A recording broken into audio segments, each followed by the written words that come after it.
Tagal-tagal ko nang kasama sa buhay itong reregalong ko nito. Ewan ko ba? Di pa kami magkasawaan. Charis lang.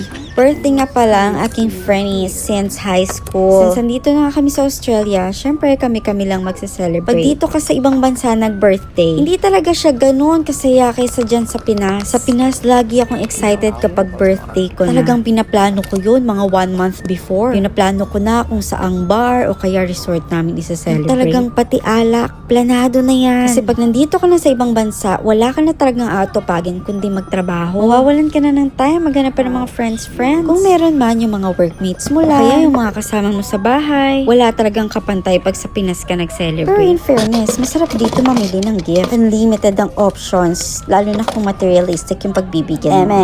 Charis lang, madami lang talaga ditong options. Kaya pag namimili ka for gifts, nakaka-excite talaga. Na-enjoy mo maglakad-lakad at magtingin-tingin. Kaya ako, ang ginagawa ko, nagsiset lang talaga ako ng specific budget kapag lumalabas kami. Kesyo grocery pa yan, shopping, or kung ano-ano. Mahirap pag walang budget kasi masasaid ka talaga. Sa super ani ng options, talagang mapipilitan kang maglabas ng pera. Anyway, highway. Sa isang store lang ako bumili dito para sa gift ko kay Chari. TK Maxx yung name ng store na to. At napakadami talaga nilang options. At Diyos ko. Karamihan niya sa mga paninda nila. Ayan, super duper cute. Ang bala ko dapat talagang ibigay nun kay Chari. Kaya kanina pa kami paikot-ikot dyan. Is mag-iipon ako ng mga iba't ibang gamit na mga cute na gamit ba. Kumuha ako ng 5 pieces of hand cream, jar, 2 scented candle, ano pa yan, nakalimutan ko ng iba.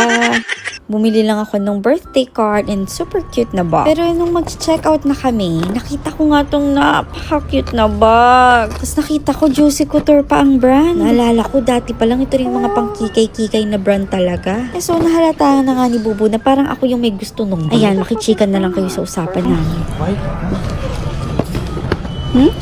It's okay lang. I don't want. It's okay na, Bubu. Next time I will look for a better one. We get it more for you. No na, no, Bubu. Too much mo.